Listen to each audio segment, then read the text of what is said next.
al maestro Jaime Hernández, que también conoce estos casos, y agradecerle que me haya invitado ayer a No Apto para Cínicos como su invitado de lujo para darle presencia a Jaime Hernández. No, Jaime Hernández, ¿cómo estás? Buenos días. Good morning, maestro Paco Cruz, líder indiscutible de la opinión en México, monstruo bibliográfico. Buenos días, me da mucho gusto verte, maestro. Jaime, nomás, ¿qué te parece? Estoy delineando. Le hizo Vicente, ya lo sabes, una entrevista al abogado de Emilio Lozoya Austin, y nada más dar un panorama y luego entramos al análisis. ¿Qué te parece? Así que Emilio Lozoya Austin está relacionado con qué casos de corrupción. Odebrecht, una multinacional brasileña, y fue Lozoya acusado de recibir sobornos millonarios a cambio de contratos con Pemex. Él era el director general, así que podía hacer lo que se le pegaba la gana. También fue acusado de corrupción en la compra de agronitrogenados, una compra irregular de una planta de fertilizantes chatarra con sobreprecios. Y en ese caso de corrupción, involucró al empresario Alonso Ancira.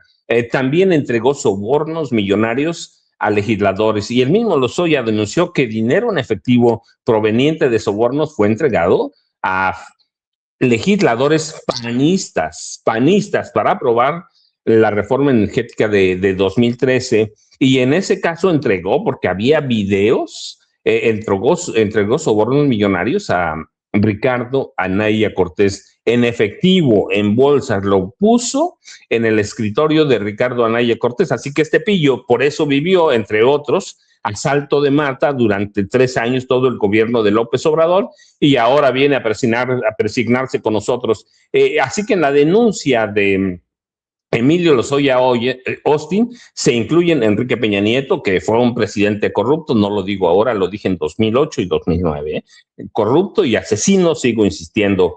Felipe Calderón Hinojosa, que es otro, es que no sé cuál presidente o expresidente es más corrupto. Involucra también a otro pillo de 7 suelas, además de Calderón y Peña, tan pillo como ellos, Carlos Salinas de Gortari. 3 expresidentes, Peña, Calderón y Carlos Salinas de Gortari, y un ex candidato presidencial o un fallido candidato presidencial, Ricardo Anaya Cortés. Y hay videos, hay todo. Déjenme nada más. Yo conocí a Emilio Lozoya Austin en 2012 cuando se sumó a la campaña de Enrique Peña, a la campaña presidencial de Enrique Peña Nieto. Venía precedido de una gran fama o notoriedad, por lo menos. Era uno de los jóvenes maravillas de México. Tenía un fondo multimillonario en dólares, y así lo reclutaron para la campaña de Peña para las relaciones internacionales. Es hijo de Emilio Lozoya Thalmann, que fue secretario de Estado en el gobierno de Enrique Peña Nieto. Y es también, hay que decirlo, nieto de Jesús Lozoya Solís, que fue un cirujano pediatra, político, militar y gobernador interino de Chihuahua. Así que era un príncipe, como Peña, era un príncipe del sistema. Pero llegó con las mismas mañas de Peña a desaparecer dinero del erario mexicano. Así que cuando se suma al gobierno de Enrique Peña Nieto, se suma a un gabinete de ladrones, verdaderamente de ladrones, y puede colaborar con el Estado mexicano, puede decir lo que sea, pero es un ladrón, es un sinvergüenza. Con respeto lo digo para el abogado, porque conozco a Emilio Lozoya Austin desde que llegó, prácticamente se sumó al gobierno, al equipo de trabajo de Peña. Yo documenté 2007, 8, 9 que Peña era un ladrón, un narcotraficante y un asesino, y iba a ser presidente de este país. Y así fue. Así, no importa que en este país seas ladrón, no importa que seas delincuente, puedes ser presidente de la República. Y lo mismo pasó con Calderón, lo mismo pasó con Salinas, lo mismo pasó con Enrique Peña Nieto. Así que cuando el presidente entonces Andrés Manuel López Obrador hablaba de la mafia del poder, esta es la verdadera mafia que denunciaba, entre otros, el presidente Andrés Manuel López Obrador. Así que, Jaime, buenos días, te dejamos ahí esa bomba, ¿qué te parece? Pues, fíjate que yo entiendo la posición del abogado de Emilio Lozoya, pero ciertamente el caso Odebrecht y todas sus implicaciones y su ramificación en México ha sido una asignatura pendiente desde hace mucho tiempo, porque, ¿te acuerdas que todas las vinculaciones de este caso, cómo se han procesado a gente de Odebrecht en Brasil, en otras partes, pero en México todos se han ido de rositas, todo el mundo se ha hecho guaje. Y claro, esto estaba relacionado con el problema que teníamos con el sistema judicial, que estaba más penetrado que nada por esta oligarquía, como por ejemplo el caso de porque es junto con pegado, ¿no? Casos como el de Raúl Salinas Pliego, que finalmente, que por cierto, todavía no vemos qué va a pasar en ese caso, todavía no tenemos claridad en ese caso. Pero en el caso de Odebrecht, lo cierto es que México ha sido la excepción y la vergüenza. Así es que yo creo que tendría que ya haber mayor claridad y tendría que haber rendición de cuentas. Fíjate, querido amigo, eh, estas elecciones que permitieron la entronización del movimiento de la 4T desde el 2018, fue posible gracias a que la gente votó para terminar con la corrupción del viejo sistema, con la pudrición del viejo aparato judicial, los medios de comunicación y su connivencia con ese poder oligárquico, la cultura de la partidocracia que está costándonos tanto trabajo sacudírnosla. Entonces, yo creo que ya es tiempo de que haya rendición de cuentas, aunque sea tardío, en este caso, porque pues, el señor Emilio Lozoya, desde entonces ha vivido no ha salido de su zona de confort, aunque tenga un grillete electrónico, aunque esté ahí, localizable, pero hay que acordarnos que el señor Emilio Lozoya huyó, y además huyó hacia uno de los balnearios, uno de los lugares más exclusivos de España, donde estuvo escondido, viviendo a todo trapo, y ahora pues, ¿cuánto llevamos desde que fue aprendido? Cuando fue En detenido. febrero de 2020 lo capturaron ahí donde tú dices, en España, Exacto, Jaime. exacto.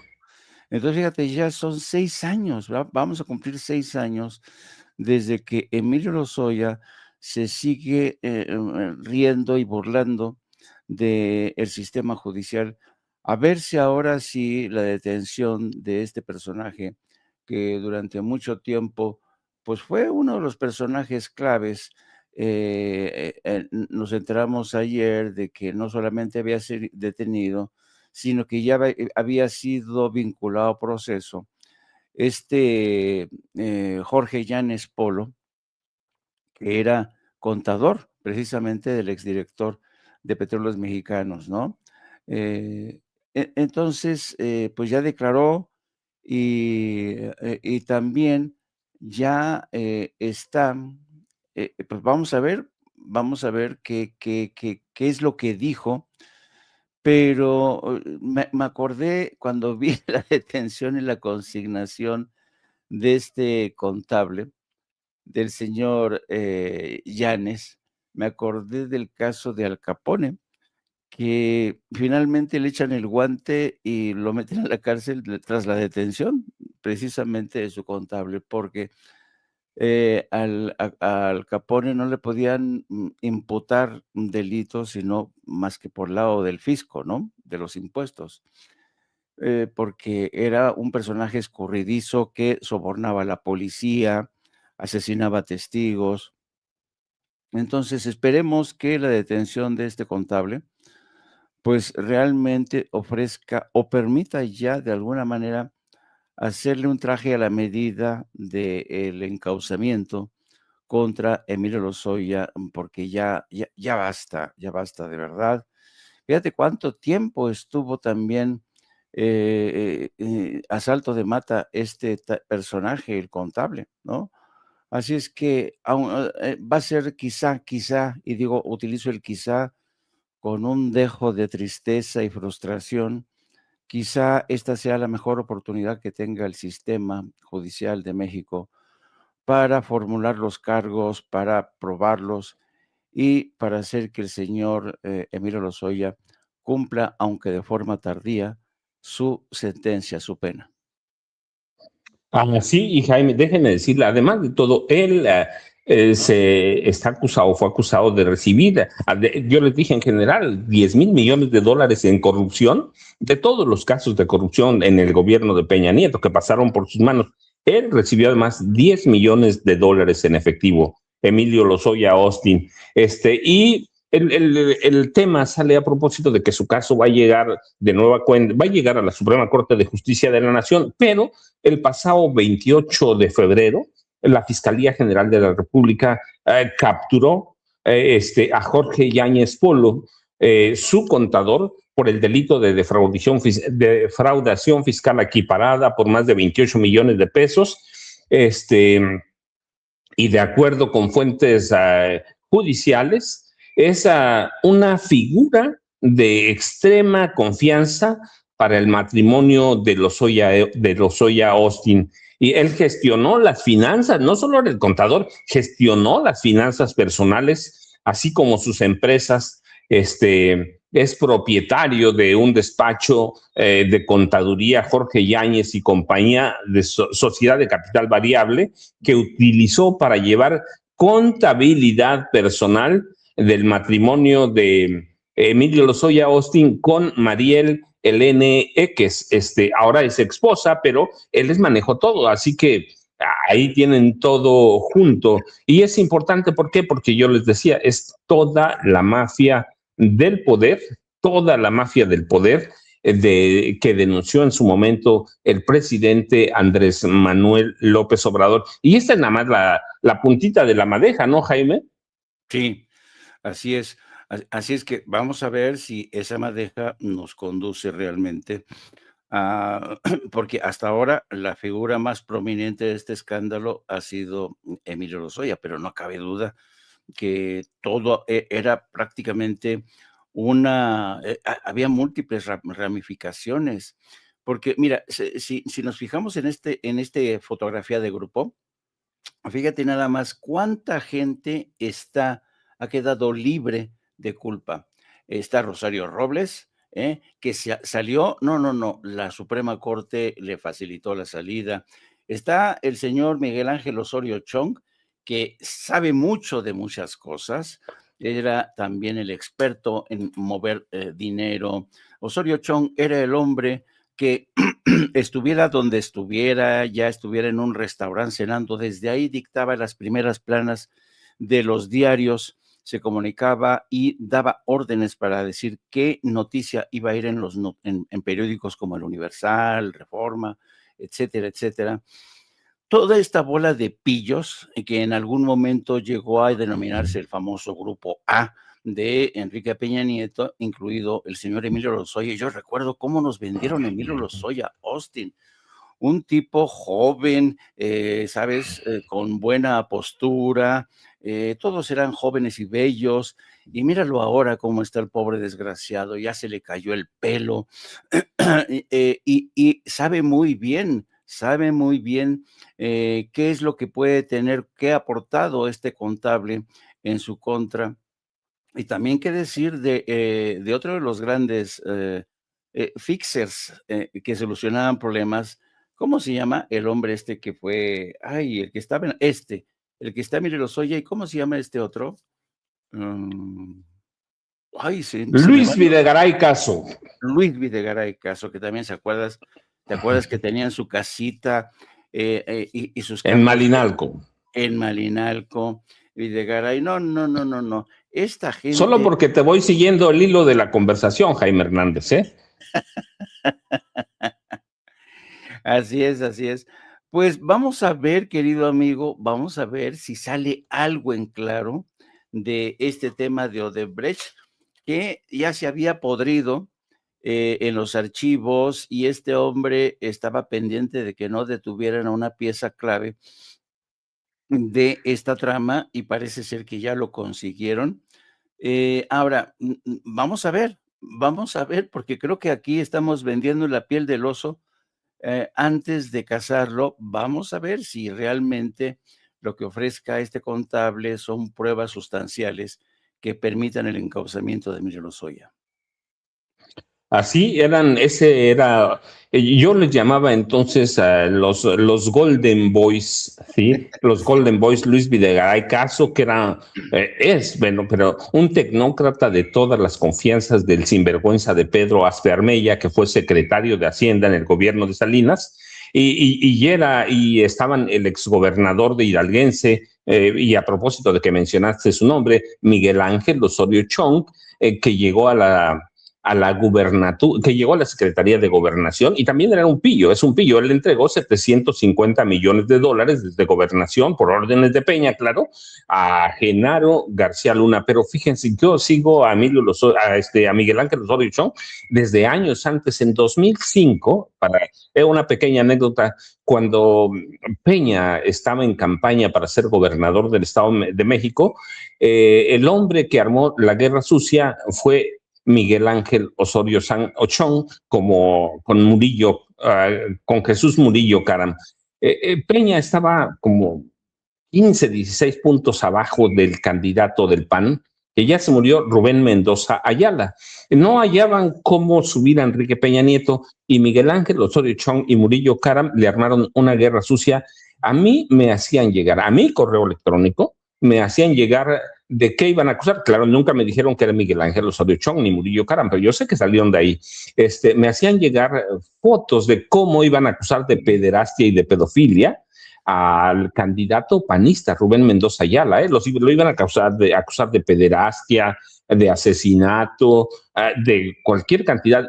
Y finalmente Rubén Mendoza Ayala terminó de retirarse. Prácticamente sí participó en las elecciones, pero ya no hacía campaña, llegaba borracho, así que perdió las elecciones del Estado de México, y así sí hicieron Miguel Ángel Osorio Chong y Murillo Caram gobernador a Enrique Peña Nieto, para que tengan. Y bueno, a ese grupo de los Golden Boys se sumó un desconocido, pero no improvisado, Emilio Lozoya Austin, que fue, para que tengan una idea cómo les he seguido la pista, que fue uno de los jóvenes líderes mundiales de 2012 en el Foro Económico de Davos. Y yo les platicaba, es hijo de Emilio Lozoya Talman, que fue director general del ISSSTE y secretario de Energía en el gobierno de Carlos Salinas de Gortari. Así que ya tenían una idea más o menos de lo que voy, y este hombre ayudó a desviar desde la campaña de Enrique Peña Nieto, campaña presidencial en 2012, ayudó a desviar cualquier cantidad de miles de millones de pesos. Y yo lo que les puse fue eso. Fue un hombre que le robé a Arturo Montiel Rojas. Él inventó a los Golden Boys en su gobierno, y después yo lo retraté en uno de mis libros, que así se llama, Los Golden Boys. Pero era nada más una anécdota para que sepan desde cuándo lo sigo, y lo que les estoy diciendo no es porque lo tenga la memoria, que sí lo tengo en la memoria, pero es parte de uno de mis libros que se llama Los Golden Boys. Y luego sí, claro, están estos govers que Peña presentó como el nuevo PRI, el nuevo orgullo, y prácticamente terminaron en la cárcel, y todos son unos sinvergüenzas, unos ladrones. Muchos de ellos están en la cárcel o estuvieron en juicio. Ese era el PRI que gobernaba este país, pero también el PAN, gobernadores ladrones, políticos sinvergüenza. Así que por eso había que aclarar quién es Emilio Lozoya Austin, y todos eran alumnos de este personaje, Enrique Peña Nieto, que es un ladrón, pero de palabras mayores, que con la ayuda de Televisa llegó a la presidencia de la República. Sí hubo fraude, un fraude maquinado desde Televisa, a la que Peña entregó miles de millones de pesos. Tampoco se los cuento así, porque es parte de mi segundo libro, 2008-2009, que se llama Negocios de Familia, biografía no autorizada de Enrique Peña Nieto y el Grupo Atlacomulco, Tierra Narca, que sale inmediato después, y AMLO, mitos, mentiras y secretos, que incluyo 2 capítulos de de Peña Nieto y en los que documento por qué es un asesino, lo doy con documentos oficiales, valga la redundancia, y así que yo dije, va a llegar un ladrón narco y asesino a la presidencia, y ese llegó Jaime, pero ese era el poder en México, ¿cierto? Así es, ese era el poder. Eh, Era un poder, un sistema que lo tenía todo amarrado y bien amarrado. Por eso veíamos cómo se iban realmente con esta cara de satisfacción y confianza personajes como Enrique Peña Nieto. Y en buena medida también contribuyó a todo esto la decisión del presidente, hay que decirlo, el presidente Andrés Manuel López Obrador, de no iniciar un ajuste de cuentas o una cacería de brujas. A mí siempre me dejó muy frustrada esta decisión. Recuerdo que el presidente la justificó o la equiparó, mejor dicho, a la ley de punto final que Argentina firmó para soltar lastre y dejar atrás los años horrorosos de la dictadura militar, donde se cometieron aberraciones, tortura, asesinatos. No, no, no, fue una cosa indecible. El terrible exilio que tocó las costas de México y otros países. ¿Cuántos refugiados argentinos, chilenos, bolivianos recibió México en aquella época? Entonces, yo creo que ahí el presidente Andrés Manuel López Obrador, eh, mm, no digo que se equivocó, porque ¿quién soy yo para quitarle la razón a Andrés Manuel? Pero a mí como ciudadano me quedó este mal sabor de boca de ver que tanto rufián, tanto ladrón, huyó de México y todos han ido a parar a España. Parece que España se convirtió en el club de los bon vivant, que es porque se han reconvertido en eso, en bon vivant, en propietarios de residencias hermosas, ¿no? Y mientras tanto, aquí en México, pues el gobierno ha hecho hasta lo imposible para recaudar mayores impuestos, para hacer realidad, para volver a reactivar una economía que antes solamente dependía de una escasa recaudación fiscal, y estaba frenada por esta sarta de sátrapas que lo mismo dieron rienda suelta al tema del huachicol. Todo mundo robaba petróleos mexicanos, todo mundo tenía licencias para abrir o explorar pozos petroleros, para tener minas. El capitalismo de compadres nos dejó realmente en harapos a la economía de México. Y por eso precisamente duele el hecho de que personajes como el señor Enrique Peña Nieto tenga una vida de pacha allá en Madrid, lo mismo que Felipe Calderón, que ya sabes que, ¿te acuerdas cuando Felipe Calderón le dijo a señora Larraqui que vivía en un apartamento bien canijo, bien chiquitito? Y el, y el señor Alarraqui creyéndole, bueno, haciendo que le creía a este personaje tan turbio de nuestra política mexicana, ¿no? Yo creo que pues también está Carlos Salinas de Gortari, el padre de la desigualdad, como decía el presidente de México. Yo creo que este tema, el tema de la forma en que estos personajes, incluido el señor Lozoya, entraron a saco en las arcas de la nación, se aprovecharon del cargo político para hacerse millonarios, es una de las etapas más oscuras y más tristes del México, ¿no?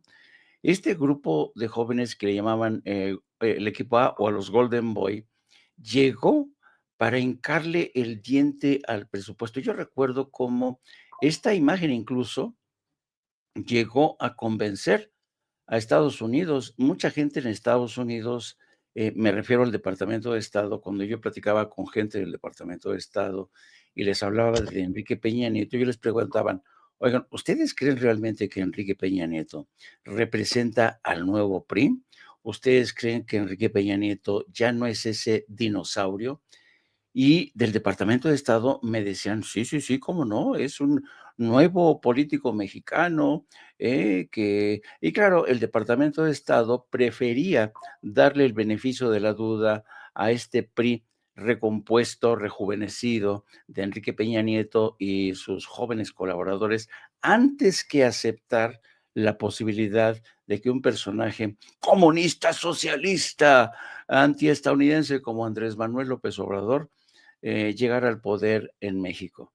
Pues mira, a pesar de todas las maniobras de Estados Unidos, todo el mundo nos dimos cuenta que estaban en lo equivocado o que decidieron preferir a elegir a Enrique Peña Nieto porque Enrique Peña Nieto, entre otras cosas, les garantizaba la iniciativa de ley energética. ¿eh? Era prácticamente, Enrique Peña Nieto fue el alfil de Estados Unidos para meter al Congreso mexicano la iniciativa de reforma energética, que ya sabemos en qué se tradujo o cómo consiguió sobornando a sus pares. Así es que es increíble. Así es que yo creo que por eso mismo, a mí, francamente, sigo esperando, fumando en la esquina, esperando a ver si me llega la justicia, querido amigo.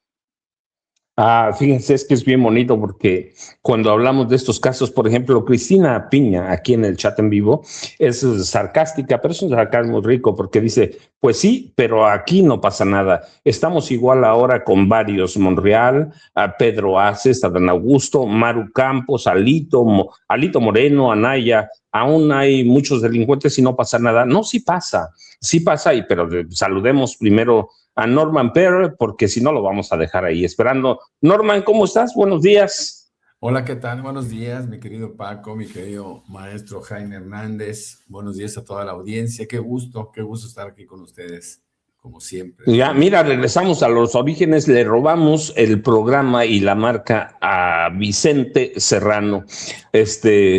Pero como no está Vicente, podemos aprovecharnos de él. Seguramente sí nos va oyendo. Saludos, Vicente, saludos, Vicente. Y esto nada más es pero decía yo, Cristina Piña hace uso del sarcasmo y rico. Pues sí, pero aquí no pasa nada. Estamos igual con varios, Ricardo Monreal Ávila, Pedro Aces, el líder sindical, que hasta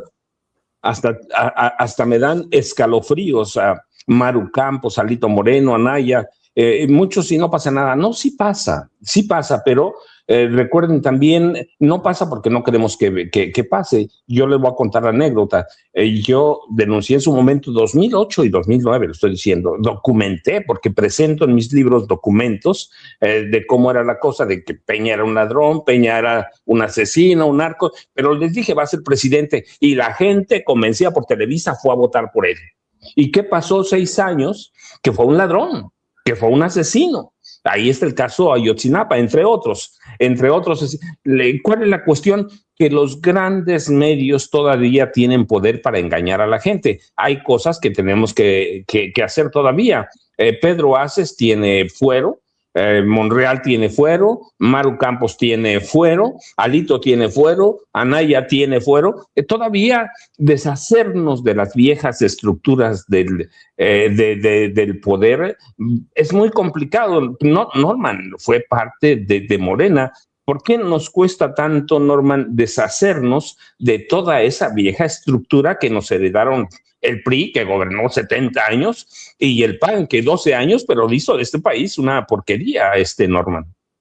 Bueno, porque todos los políticos tienen un ámbito de actuación, inclusive en Morena, ¿no? Todos tienen, eso sí, hay que decirlo, tienen límites, ¿no? Están acotados también por sus propias posiciones, por sus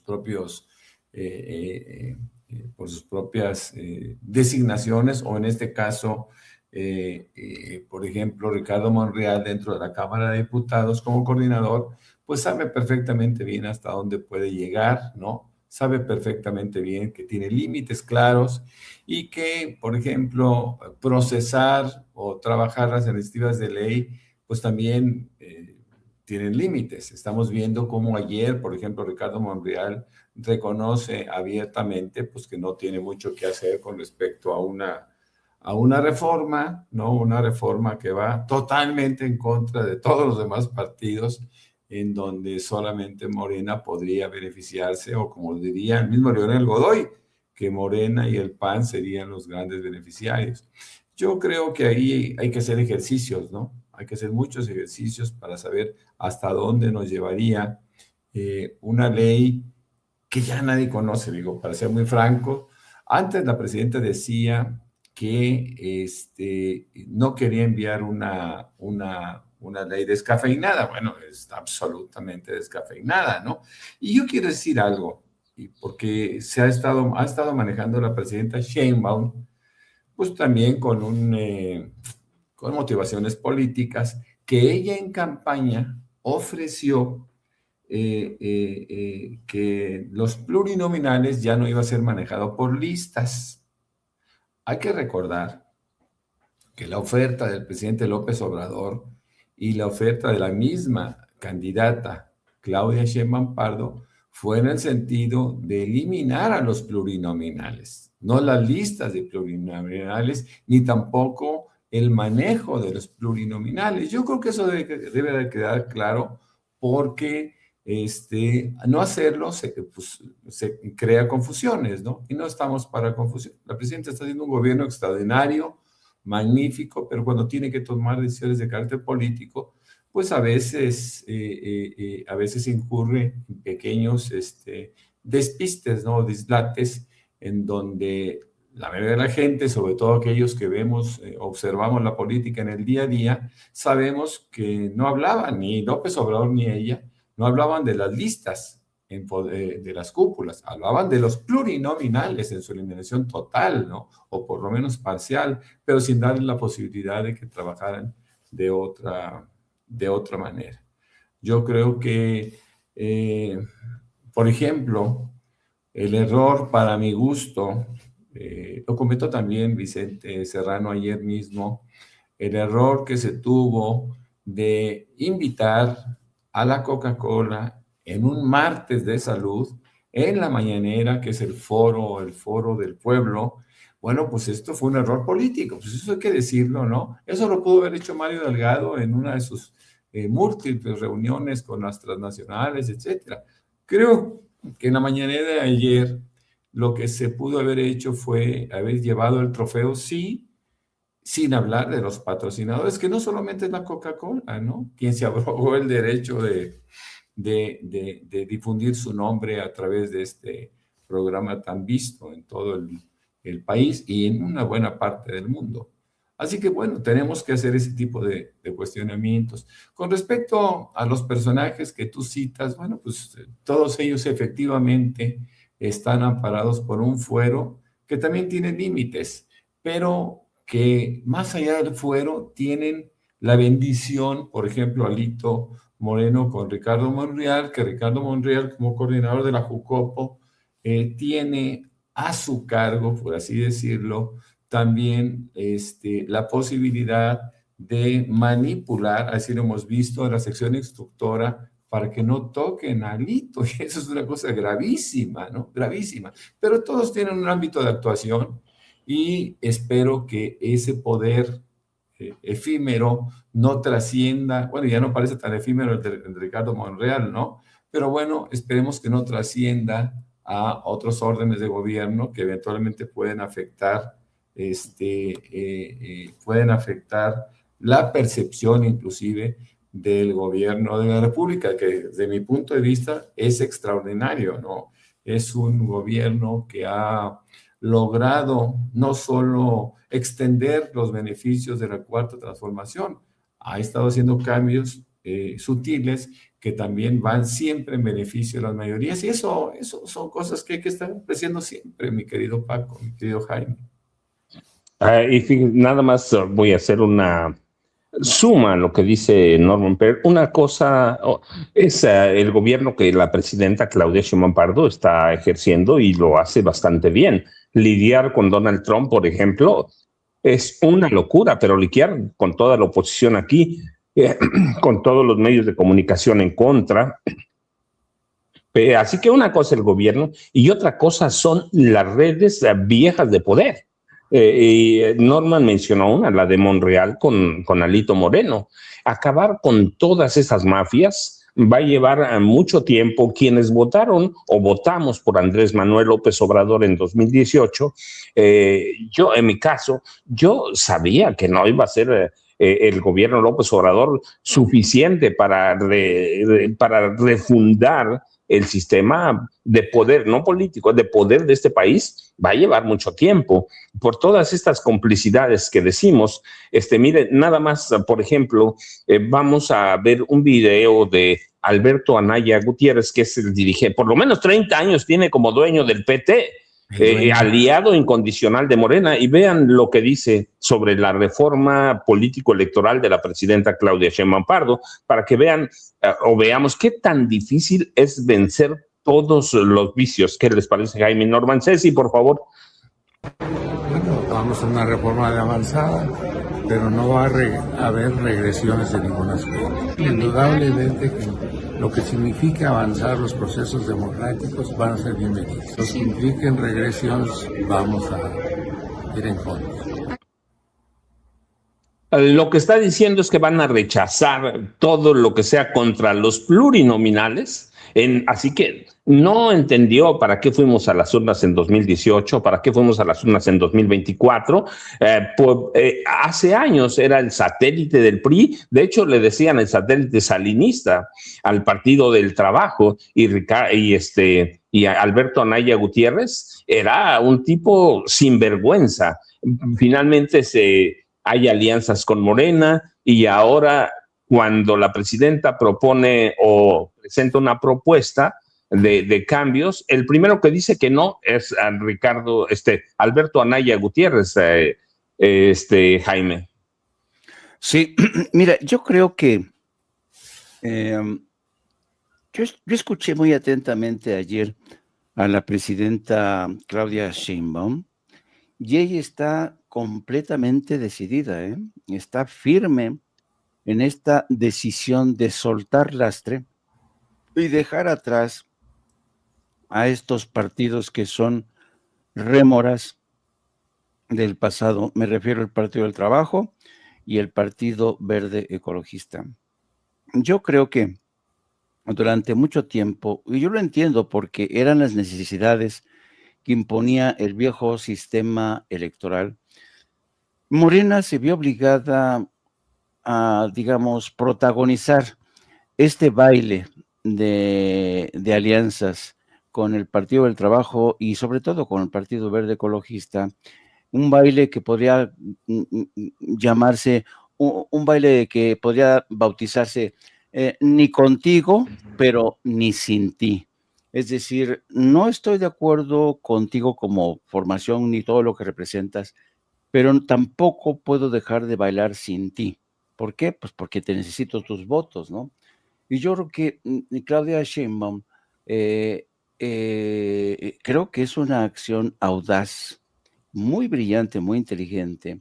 Y ella está convencida porque yo creo que esa es la virtud que muchas veces, mucha gente, cuando Claudia Sheinbaum asumió el poder, mucha gente la consideró como la mujer que iba a ser, y siguen hasta la fecha, Ayer el imbécil de Diego Fernández Ceballos, asegurando que ella solamente obedecía órdenes de Andrés Manuel López Obrador, pero eso demuestra que no es así, que Claudia Sheinbaum es una estratega y que a veces en política, sobre todo cuando son causas importantes, a veces hay que dar un paso adelante y dos hacia atrás. No importa, así se escribe la historia.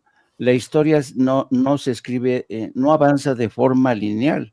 La historia da muchos zigzagueos, retrocesos, ¿no? Y si eso le cuesta la mayoría a Morena, vaya, que sea así, porque aquí quienes más tienen que perder son la gente del Partido Verde y el Partido del Trabajo. Y a mí me llama mucho la atención la forma tan exagerada muchos comentócratas están inflando el papel del Partido del Trabajo y del Partido Verde, asegurando esto ya hay olor a traición de Morena hacia al Verde y al Partido del Trabajo. Morena no va a poder sobrevivir sin ellos. No, no es así. Yo creo que desde Andrés Manuel López Obrador nos dimos cuenta que Morena practica lo que se conoce como realpolitik. Y para mí, en su momento, Andrés Manuel practicó un tipo de realpolitik que a veces decíamos, wow, qué astuto es este zorro, ¿no? Que le ofrece una candidatura a Lili Telles, le permite que personajes como Mayer y todo se conviertan, que formen parte de ese garapiñado que era de ese caramelo. ¿Cómo se llama este garapiñado? Sí, garapiñado, ¿no? Que van acumulándose y se van pegando, no importa que sean garapiñado. Pero ahora Claudia Sheinbaum dice, no, necesitamos depurar al partido. No puede ser que el partido siga sufriendo tropiezos a manos de operadores en las sombras como Ricardo Monreal, el clan de los Monreal, deserciones como las de Lili Telles, que luego se conviertan en enemigas juradas por órdenes de su patrón, el señor Ricardo Salinas Pliego. No puede ser que estemos a merced del Güero Velasco, que está empeñado en que la próxima gobernadora de San Luis Potosí sea la esposa del actual gobernador. En fin, yo creo que Claudia Sheinbaum es una mujer muy bragada y muy inteligente que dice, no me muevo, háganle como quieran, pero yo creo que vale la pena dejar de seguir bailando bajo esta lógica de ni contigo ni sin ti, queridos amigos. Déjenme decirles nada más, es bien interesante este post de Diego Fernández Ceballos que dice, señora Sheinbaum, no sea tonta, no diga burradas, yo no pude haber sido creado por Salinas de Gortari porque antes de que él naciera yo luchaba por la democracia que usted destruye, en cambio es el del dominio público que usted fue puesta donde ya está y es sirviente de su idolatrado tartufo. No solo es ofensivo y es degradante, y Diego Fernández de Ceballos muestra lo que es. Déjenme decirle, en 1988 Diego Fernández de Ceballos no era nadie. El dirigente nacional del PAN era Luis H. Álvarez y la cúpula panista la encabezaban a Carlos Castillo Peraza, que termina siendo el maestro ideólogo de Felipe Calderón, Luis Felipe Bravo Mena, y Manuel J. Cloutier, que fue candidato presidencial. Finalmente, Carlos Salinas de Gortari conjunta a todos estos e incluye a Diego Fernández de Ceballos, que era un joven y que se encamina a la Cámara de Diputados, y Carlos Salinas de Gortari lo seduce, les entrega el poder en una reunión privada y estos personajes, Castillo Peraza, Luis H. Álvarez, que yo hasta entonces, yo lo conocía bastante bien porque había vivido 4 años y medio entre Ciudad Juárez y El Paso, así que se me hacía decente, pero después de esa reunión privada con Carlos Salinas de Gortari perdí la inocencia y descubrí que Luis H. Álvarez era un pillo tanto como Castillo Peraza, como Luis Felipe Bravo Mena, Manuel J. Cloutier, que era el candidato presidencial, y Fernández de Ceballos, se dejaron corromper por Carlos y validaron el fraude. Y poco después, en el 20 de diciembre de 1991, el diputado federal priista Fernando Ortiz Arana presentó un punto de acuerdo para que la Cámara de Diputados destruyera los paquetes con las boletas electorales que documentaban el fraude de 1988. A pesar de los cuestionamientos de legisladores de la oposición, que ahí están en el diario de los debates, porque ahí los consulté, y eran la única prueba documental pública e irrefutable de ese fraude. Después de ese punto de acuerdo, Diego Fernández de Ceballos propuso quemarlos y los quemaron. Gracias a Diego Fernández de Ceballos. Y a partir de ahí, Diego Fernández de Ceballos hace una carrera política y hace mucho dinero demandando al gobierno. demandando al gobierno federal y se hace groseramente millonario. Los paquetes electorales estaban bajo resguardo del ejército en los sótanos de Palacio Legislativo en San Lázaro. Y el factor fundamental clave es a Diego Fernández de Ceballos para quemar las pruebas del fraude electoral. Pero son historias políticas que nos llevan mucho tiempo, que discutimos con ustedes de a poco, porque aquí nos decían, por ejemplo, que ya no nombramos por ejemplo, a Jesús Murillo Caram. Es que todo era un sistema de corrupción. Yo les decía, acabar con ese viejo sistema va a ser muy complicado, y déjenme explicarles por qué.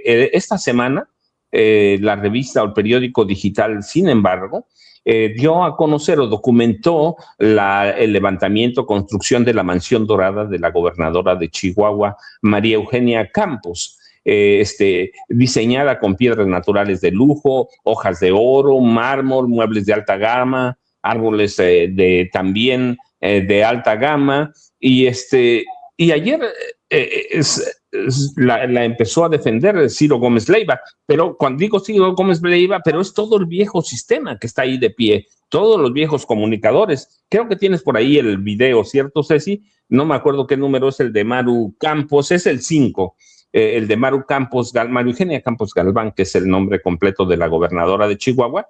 Le abren toda la vieja prensa y uno dice, ya no tienen peso. Sí, todavía tienen peso, todavía existen y tienen mucho, mucho dinero. Así que se denuncia el levantamiento de esta multimega mansión, la Casa Blanca de Enrique Peña Nieto, ¿no? La Roja de Xochitl Gálvez, y ahora tenemos la Mansión Dorada, pero todo el mundo del viejo sistema está vivo, la salió a defender.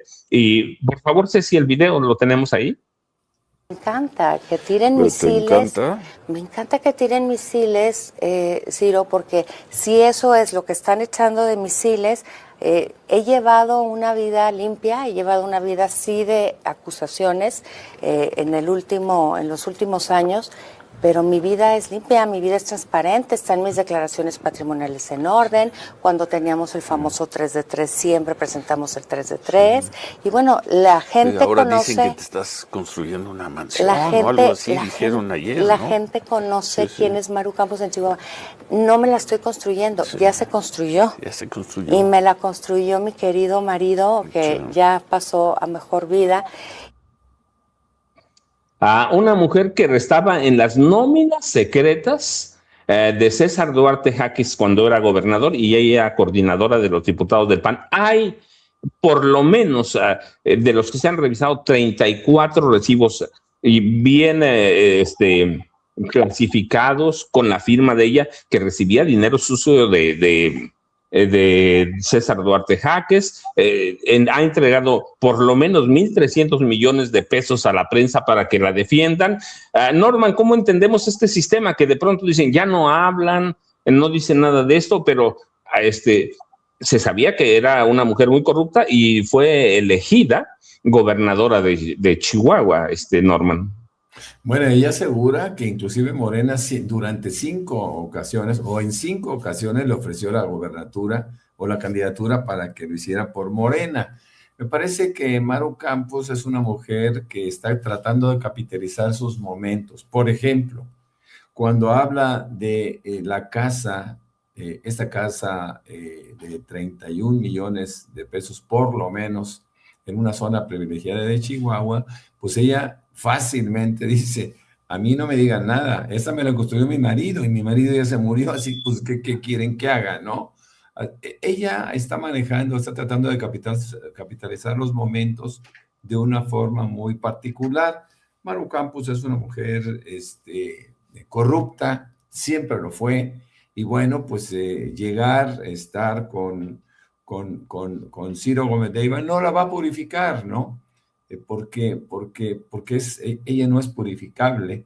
Todo mundo la conocemos, todo mundo sabe quién es Maru Campos, y bueno, ella cree que va a seguir prevaleciendo el PAN en Chihuahua inclusive, ¿no? Porque hoy por hoy saca un artículo Ciro Gómez Leiva donde habla maravillas de las 3 gobernadoras, como son la de la de Guanajuato, Maru Campos y también la de Aguascalientes, y dice que son estados que eventualmente pues, no se van a perder. Dice, hace cuentas alegres Morena pensando que se van a ganar 17 candidaturas, pero habrá varias que se pierden. Fíjese que yo no quiero pasar o dejar pasar la oportunidad de hablar sobre este grotesco personaje llamado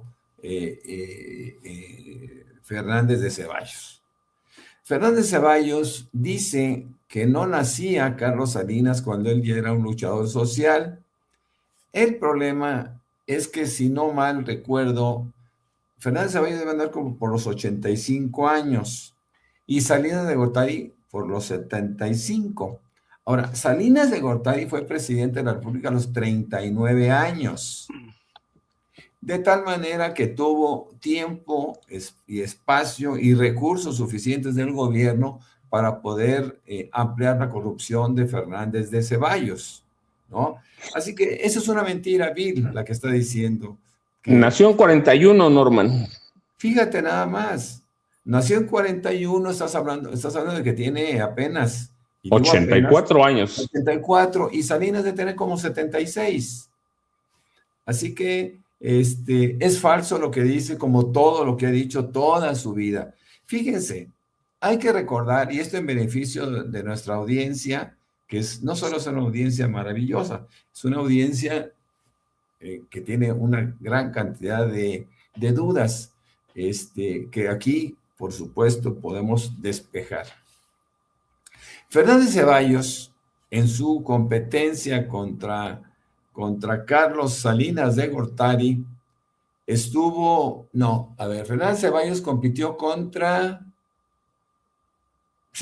Salinas de Gortari.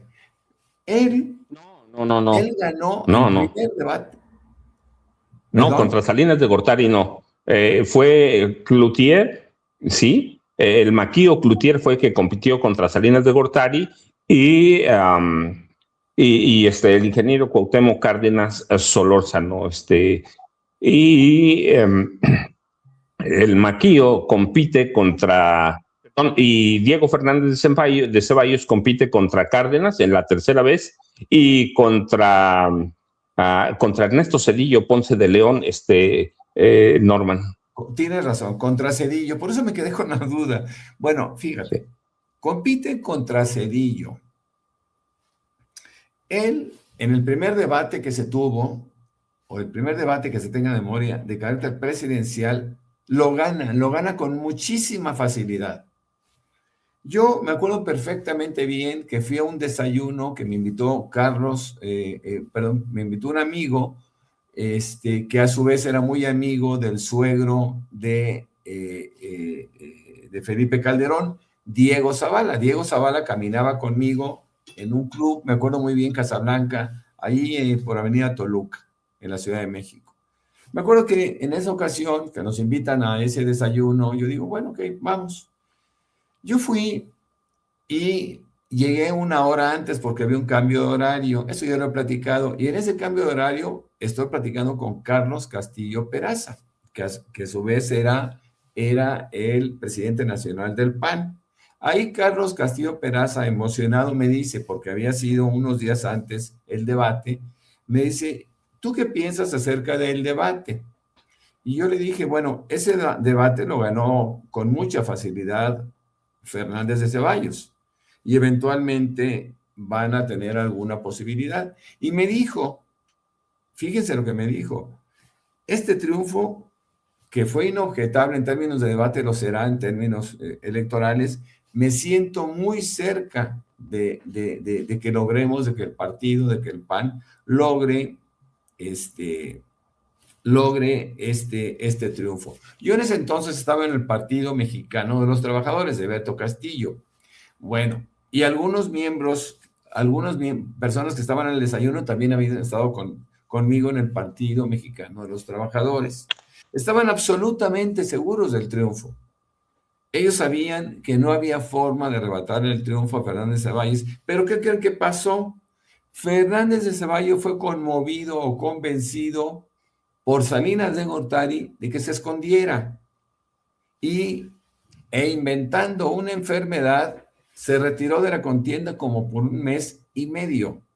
Tiempo suficiente, obviamente, para que fuera rebasado por Zedillo y Zedillo ganara la presidencia de la República. De ese tamaño es este individuo que traicionó a su partido. Bueno, más tarde, Vicente Fox Quesada sacó un libro que seguramente le escribieron. Él no sabe ni escribir, bueno, no sabe pensar, pues menos escribir. Le sacan un libro y en el libro Vicente Fox acusa a Fernández de Ceballos de traición, porque evidentemente fue una traición, y esa traición le impidió al PAN tener la primera presidencia de la República. De ese tamaño es Fernández de Ceballos. Es un tipo realmente corrupto. Después, a partir de ahí, se haría de Punta Diamante en Acapulco, que fuera cedida por Carlos Salinas de Gortari como un premio, como tantos premios que habría de recibir en su vida por corrupción este individuo. Y fíjense, hablando de corrupción, hablando de gobernantes, inclusive ladrones, ayer nos ilusionaron con la falsa captura de Silvano Aureoles. Acuérdense que Silvano Aureoles está prófugo de la justicia por un fraude de 3,412 millones de pesos durante su mandato en Michoacán. Se acordarán aquellos cuarteles que costaban de policía millones de pesos, y él los registró contablemente en 900 y pico millones de pesos, ¿no? Bueno, pues nos acordamos de ellos, y esto es una cosa verdaderamente grave y triste, pues que nos hayan dicho que no, que finalmente no fue capturado Silvano Aureoles. Esto lo sacó un canal de televisión estadounidense, ¿no? Así que bueno, pues seguimos esperando la captura de Silvano Aureoles, queridos amigos. Nada más para completar un añadido a lo que dice Norman. Sí, después de aquel debate, Carlos Salinas de Gortari le dio la orden a Diego Fernández de Ceballos de desaparecer, y se desapareció. Se desapareció literalmente hablando. Hizo un acto de magia, pero después de esa desaparición siguió enriqueciéndose, y yo digo groseramente, así que, y déjenme, bueno, nada más a propósito de todo eso, hay un comentario que dice, @siempre noticias, de acuerdo, según Páez Varela, dice, a Maru Campos le costó 47 millones de pesos la entrevista con Ciro Gómez Leiva, el defensor de los malandros. No tengo los elementos, pero no lo dudo, yo lo he señalado. Yo conozco a Ciro Gómez Leiva desde 1981, fines de 81, 82. Llegó para servir al PRI, lo sacó el entonces gobernador del Estado de México. ¿Quién era el gobernador? Déjenme decir, Alfredo del Mazo González. Lo sacó de gobernación con otro grupo de jóvenes para hacerle la imagen presidencial a Alfredo del Mazo González, que quería ser presidente de la República. Era el hermano que nunca tuvo Miguel de la Madrid. Finalmente el hermano prefirió a Carlos Salinas de Gortari, pero así empezó su carrera Ciro Gómez Leiva, sirviendo al PRI, y sigue sirviendo al PRI, sigue sirviendo al PAN, sigue sirviendo a quien aporte recursos. Así que, pero lo que decía, el viejo sistema está vivo todavía. Si alguien piensa que ya se murió, está equivocado. Para rematarlo necesitamos como 2 sexenios. Y luego nos dicen, a propósito de Miriam Martínez, que nos dice Paquito, y al Murillo Karam ya no lo mencionan. Sí lo mencionamos, y a propósito de eso, Jaime, yo me pregunto, ¿qué pasa déjame decirte, de pronto se me fue el nombre, pero no, aquí lo tengo, Jaime, no creas que lo olvido por completo. Tomás Herón de Lucio, refugiado en Israel, un hombre que trabajó muy de cerca con Murillo Karam por la verdad histórica, o la llamada verdad histórica, y que era director de la agencia de investigación criminal en el sexenio de Peña Nieto. Yo me pregunto, Jaime, ¿qué hacen estos tipos? ¿Qué harías tú en una guerra? Tú fuiste corresponsal de guerra. Este tipo está refugiado o exiliado en Israel, Nada más por puro morbo, Jaime, porque pregunta, o dice Miriam, ¿no? Ya nadie menciona a Murillo. Caram, pues aquí lo tenemos y lo tenemos en la figura de Tomás Cerón de Lucio, Jaime. Y también Andrés Remer. ¿Qué pasa con estos dos personajes? Pues supongo que parece mentira, ¿no? Cómo hay personajes que a lo largo de su vida se convierten en ratas huyendo de una quemazón. Primero huyeron de la quemazón que les había llegado a los aparejos cuando huyeron, decidieron ir a Israel. Primero huyó Cerón, luego Cerón le abrió el camino a Andrés Remer, le recomendó a la misma abogada que lo estaba defendiendo en Israel, y ahora los dos ya los veo como ratas en quemazón, tratando de huir por todos los medios, porque en estos momentos, pues las líneas aéreas ya no están dando servicio, todo el transporte ha colapsado, hay miles de gentes que están tratando de abandonar Israel en medio de una confrontación brutal entre Estados Unidos, Israel e Irán. Irán sufrió ayer uno de los peores bombardeos. Estados Unidos ya está echando mano de los famosos bombarderos B-52 que están tratando de reducir a su mínima expresión, sobre todo a las fuerzas militares y policiales de Irán, porque desde la frontera con Irak están preparando la invasión de mercenarios kurdos comandados por la CIA, pero Irán ya mandó a esa frontera precisamente a varias unidades del ejército para hacer frente, porque yo creo que tanto Estados Unidos como Israel ya tienen un manual de operaciones. Se cargaron primero a Ali Khamenei, que iba a recibir hoy los honores fúnebres. Han tenido que posponer estas honras fúnebres porque hay gente que quiere llegar a Teherán para sumarse a estas honras. Fíjate lo que es la gente, ¿no? En medio de este cataclismo, espérenme que yo quiero llegar a rendirle tributo a Ali Khamenei, que es considerado ya como un mártir, un hombre que en su momento, porque hay que decirlo, durante mucho tiempo, Estados Unidos y sobre todo Israel es el dueño de toda la industria cinematográfica en Estados Unidos. Nos vendieron la imagen de un ayatollah Jamenei terrorista, desalmados. Todas las películas que ustedes vean de Irán son o terroristas o integristas religiosos, no hay punto medio, ¿no? Entonces, esa larga campaña de estigmatización hacia los iraníes se ha convertido en la coartada perfecta de Estados Unidos para asesinar a 180 niñas que murieron en un bombardeo de Estados Unidos.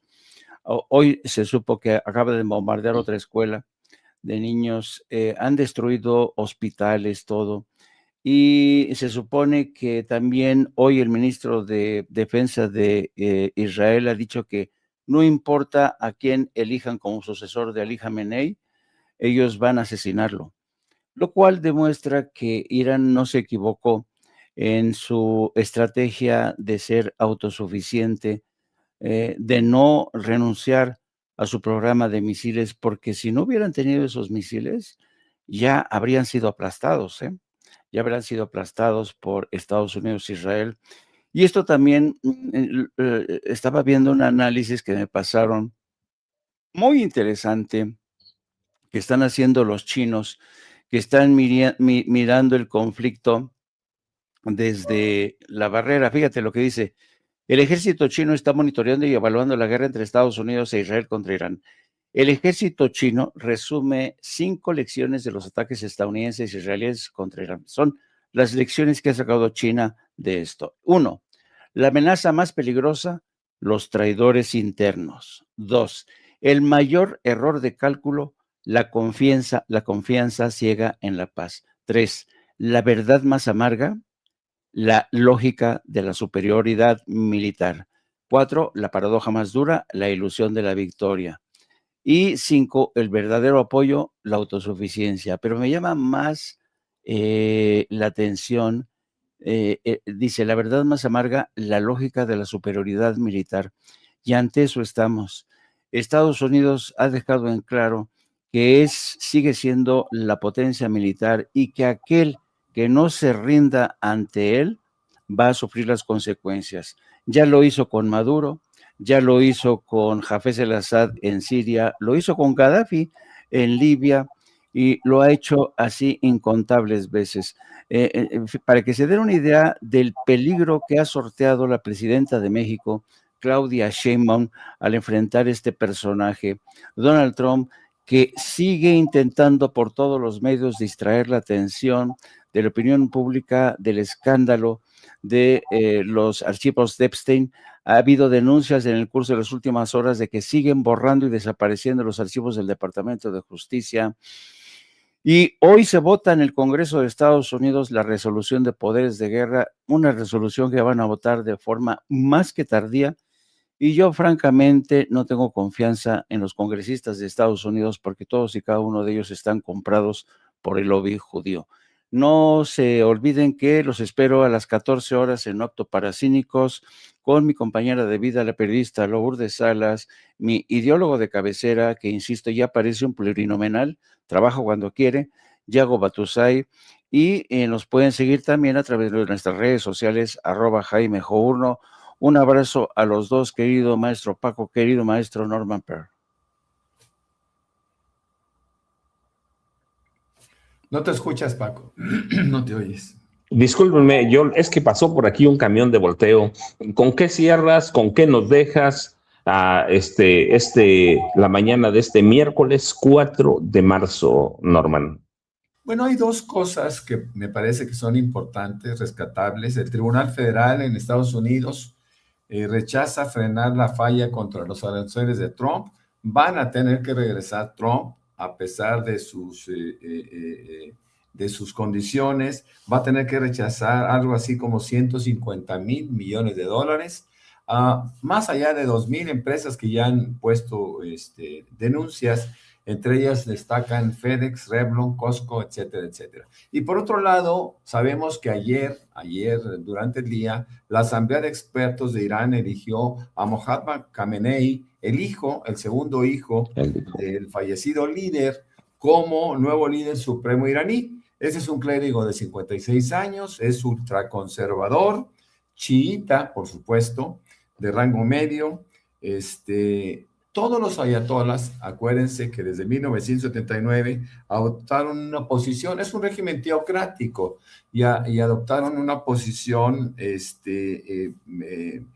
muy, muy drástica, muy dramática, eliminando a las facciones de izquierda y nacionalistas tras aquella revolución, y instauraron una línea muy dura, insisto, muy conservadora, en donde ya la izquierda no tiene nada que hacer. De cualquier manera, nosotros estamos, bueno, desde mi punto de vista, siempre estamos expectantes con respecto a estas agresiones a un país que consideramos que es el débil, en este caso Irán, que Irán no tiene un antecedente de invasiones, ni mucho menos. Ha financiado, es cierto, a grupos nacionalistas de algunos vecinos, pero bueno, no tiene el antecedente triste, terrible que tiene Estados Unidos. Por cierto, Macron dice que Francia no puede aprobar las acciones militares de Estados Unidos. Él se está sumando de alguna manera también a Pedro Sánchez, quien ha negado el uso de 2 bases militares estadounidenses en España, y con ello le ha acarreado pues todo un conflicto con el terrible Trump, quien ya ha dicho que van a romper relaciones comerciales con España. Y sobre todo, y eso es algo inaudito, dice que ellos pueden usar las bases militares cuando quieran, aunque se niegue Pedro Sánchez. Todo esto es una cosa que está sumando en contra de los Estados Unidos. El mismo primer ministro está titubeando, británico, y dice Trump que ya nada es como antes. Así que bueno, Trump tiene altibajos grandes en esta guerra.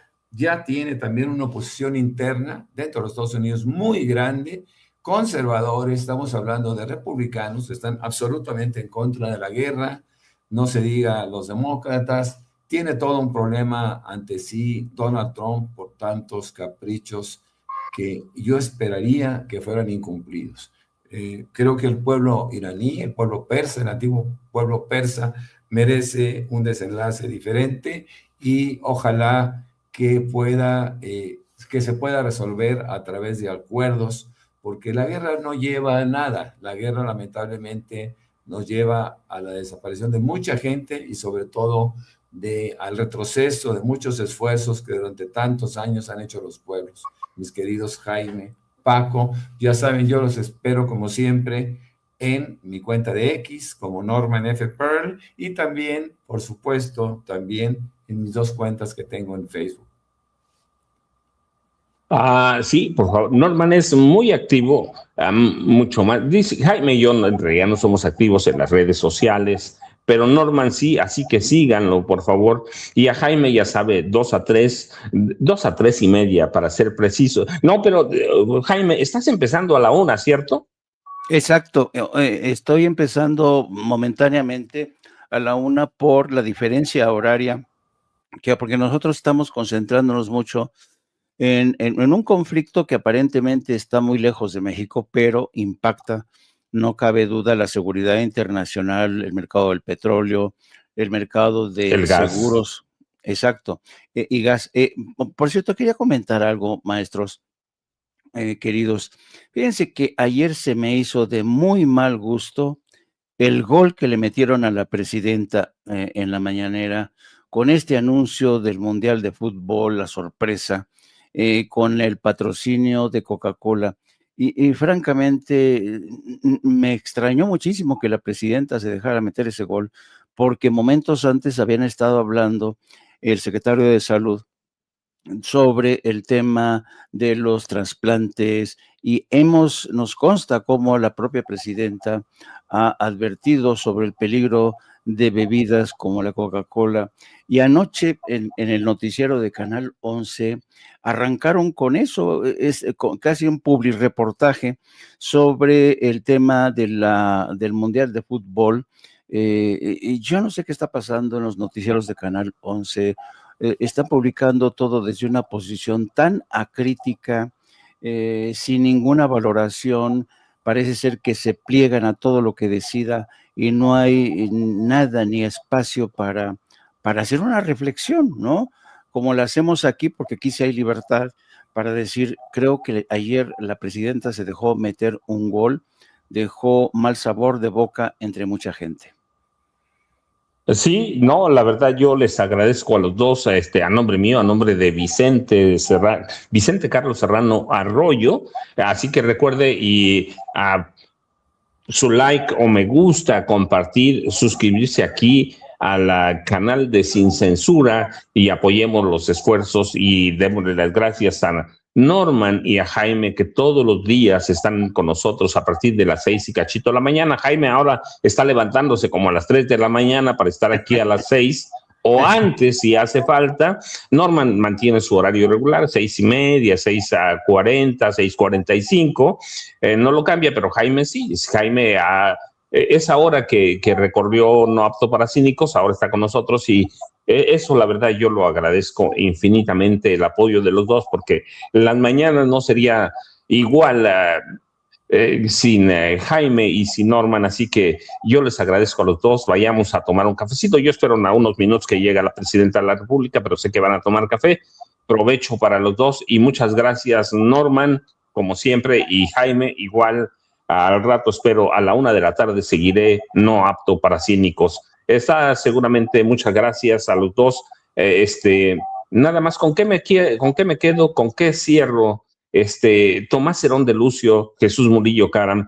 ¿Quién es Tomás Herón de Lucio, que está refugiado allá en Israel? Fue director de la Agencia de Investigación Criminal durante el sexenio de Peña y es una figura clave y central en el escándalo de la desaparición de los 43 normalistas de Ayotzinapa, o 43 estudiantes de la normal rural Raúl Isidro Burgos de Ayotzinapa. Es prófugo de la justicia mexicana, reside en Israel, enfrenta graves acusaciones relacionadas con la manipulación de pruebas, tortura, desvío de recursos, invención de pruebas, desaparición, fabricación de la verdad histórica con Jesús Murillo Caram, es señalado como el principal artífice de esa verdad histórica, el que fue en su momento la versión oficial del gobierno de Enrique Peña Nieto, que afirmaba que los 43 estudiantes fueron incinerados en un basurero de Cocula, ya en Guerrero, y se le acusa, como yo les decía, de manipular, manipular, fabricar, desaparecer, sembrar pruebas para sostener la narrativa de la verdad histórica. Hay evidencia sólida que incluye videos difundidos por el gobierno que muestran a Cerón interrogando y amenazando a Felipe Rodríguez Salgado, alias El Cepillo, un pistolero de Guerreros Unidos, del cártel de Guerreros Unidos, que es un acto abierto de tortura física y psicológica para obtener declaraciones forzadas. Buenos días.